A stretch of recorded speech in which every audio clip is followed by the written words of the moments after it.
السلام عليكم ورحمة الله وبركاته. لاحظتوا قبل كده ان الوقت بيعدي بسرعة رهيبة لما بنكون نايمين؟ يعني تنام الساعة 12 بالليل وفجأة تصحى الساعة 7 الصبح وتحس انك ما حسيتش بالليل اصلا، زي ما يكون حد ضربك على دماغك وسرق الوقت. على الناحية التانية لما بتبقى خايف او متوتر، زي مثلا وانت مستني نتيجة امتحان او في موقف صعب، الوقت بيبقى زي السلحفة، كل ثانية بتحسها ساعة. طب ليه كده؟ ايه اللي بيحصل في دماغنا بيخلي الوقت يلعب معانا بالشكل ده؟ في الفيديو ده خلينا نفهم مع بعض ليه الوقت بيمر بسرعة واحنا نايمين وببطء واحنا خايفين. هنتكلم عن ازاي الدماغ بتحس بالزمن، ايه اللي بيحصل واحنا نايمين، وليه الخوف بيخلي الثواني تكبر معانا قوي. هنحكي كمان عن العلم النفسي والعصبي ورا الموضوع ده، ونضرب امثلة من حياتنا اليومية عشان تبقى القصة قريبة وممتعة. يلا بينا نبتدي الرحلة دي مع بعض ونشوف ايه الحكاية. أول حاجة لازم نفهمها هي إن الزمن مش حاجة بنلمسها بإيدينا، ده إحساس جوانا. يعني الساعة اللي على الحيطة بتمشي بنفس السرعة دايما، 60 ثانية في الدقيقة، 60 دقيقة في الساعة، مفيش حاجة بتتغير فيها. بس إحنا بنحس بيها مختلف ليه؟ عشان الدماغ هي اللي بتقرر الوقت طويل ولا قصير بناء على حالتنا النفسية والجسدية. الدماغ عندها زي ساعة داخلية اسمها علميا الإيقاع البيولوجي، بتتحكم في حاجات زي النوم والصحيان والجوع. بس الإحساس بالزمن بيبقى متغير حسب اللي بنعمله أو بنحس بيه. لما بنكون مبسوطين أو مستمتعين الوقت بيعدي بسرعة، ولما بنكون زهقانين أو خايفين بيبطأ جدا. وده بيحصل عشان الدماغ بتشتغل بطرق مختلفة في كل حاجة. يلا نشوف أول حالة، النوم. لما بننام الدماغ بتدخل في وضع مختلف خالص. النوم مش مجرد انك بتقفل عينيك وخلاص، لأ، ده زي ما يكون الدماغ بتطفي النور على معظم الحاجات اللي بتعملها وانت صاحي. في جزء في الدماغ اسمه القشرة المخية، ده اللي بيخليك تحس بالعالم حواليك، بالوقت، بالأصوات، بكل حاجة. لما بتدخل في النوم العميق القشرة دي بتقعد في الانتظار وبتبطل تسجل اللحظات. يعني تخيلوا معايا، لما بتكون نايم مفيش حاجة بتحصل بتحس بيها زي لما بتكون صاحي. مفيش أصوات بتسمعها، مفيش حاجة بتشوفها، ولا حتى بتفكر في حاجة بوعي. الدماغ بتبقى مركزة بس على الشغل الداخلي، زي تنظيم التنفس والنبض. عشان كده لما بتصحى بعد 7 أو 8 ساعات بتحس إن الوقت ده كله عدى زي البرق، لأنك مسجلتش اللحظات دي أصلا. في حاجة علمية كمان، لما بنكون في مرحلة النوم العميق اللي اسمه REM، الدماغ بتبطل تكون ذكريات جديدة عن الوقت. يعني لو بتحلم ممكن تحس ان الحلم طويل، بس ده بيبقى في دقايق معدودة، والباقي بيعدي من غير ما تلاحظ. مثلا لو نمت الساعة 11 وصحيت 6 الصبح، السبع ساعات دول بيحسوا زي نص ساعة، عشان دماغك ما كانتش بتعد الثواني.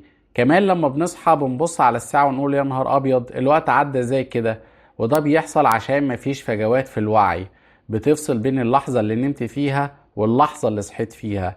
يعني النوم زي زرار بيخلص الوقت في ثانية. دلوقتي خلينا نروح للنقطة التانية، ليه الخوف بيخلي الوقت يبطأ؟ على عكس النوم، لما بتبقى خايف الدماغ بتدخل في حالة هاي الارت، يعني تأهب تام. تخيلوا نفسكم في موقف زي انك مستني دكتور يطلع لك نتيجة تحليل مهم، او واقف قدام اسد في الغابة. ربنا يحرسنا جميعا. الوقت بيبقى عامل ازاي؟ كل ثانية بتحسها زي دقيقة، وكل دقيقة زي ساعة. ليه كده؟ لما بتبقى خايف الدماغ بتشتغل بسرعة فظيعة، في هرمونات زي الأدرينالين بتترش في جسمك، ودي بتخلي كل حواسك مركزة 100%. بتبقى سامع كل صوت، شايف كل حاجة، وحتى بتحس بنبضك وهو بيدق في صدرك. الدماغ بتبدأ تسجل كل التفاصيل الصغيرة دي، وده بيخلي الوقت يتحس انه طويل جدا. في دراسات علمية بتقول ان لما بنكون في خطر او خوف الدماغ بتزيد من سرعة معالجة المعلومات. يعني زي ما يكون فيلم بيشتغل ببطء، بتشوف كل مشهد بالتفصيل. مثلا لو وقعت من مكان عالي، الناس بتحكي انها بتشوف حياتها كلها قدام عينيها في ثانية. ده مش خيال، ده بيحصل عشان الدماغ بتكون بتعيش اللحظة دي بكل ذرة فيها. كمان الخوف بيخليك تركز في الحاضر، مش بتفكر في المستقبل ولا الماضي. لو بتبص على الساعة وانت خايف هتلاقي الثواني مش عايزة تتحرك، عشان دماغك بقت بتعد كل نبضة في قلبك. على عكس النوم اللي الدماغ فيه بتطفي الوعي، الخوف بيفتح كل المفاتيح، وده بيخلي الوقت يتمدد قدام عينيك. خلينا نروح للعلم شوية عشان نفهم اكتر. العلماء بيقولوا ان الاحساس بالزمن بيرتبط بجزء في الدماغ اسمه المخيخ والقشرة الامامية. المخيخ بيساعد في قياس الوقت البسيط زي الثواني، والقشرة الامامية بتفكر في الوقت الطويل زي الساعات والايام. لما بننام الجزء ده بيبطل يشتغل كويس فمش بنحس بالزمن. اما لما بنكون خايفين في حاجة اسمها اللوزة الدماغية، دي اللي بتتحكم في الخوف، بتبقى نشيطة جدا، بتخلي الدماغ تركز على كل حاجة بتحصل وتسجلها بسرعة وبدقة. عشان كده لو حصل لك موقف مخيف بتفضل فاكره بالتفصيل حتى بعد سنين، على عكس النوم اللي بيعدي من غير ما تسجل حاجة. في تجربة حلوة علماء عملوها، حطوا ناس في مواقف بسيطة تخليهم يخافوا، زي انهم يقعدوا في مكان عالي ويحسوا انهم هيقعوا. لما سألوهم الوقت حسوه قد ايه، كلهم قالوا ان كان اطول من الحقيقة، يعني 10 ثواني بيتحسوا زي دقيقة، عشان الدماغ كانت بتعد كل لحظة. خلينا نجيبها من حياتنا اليومية عشان تبقى أقرب.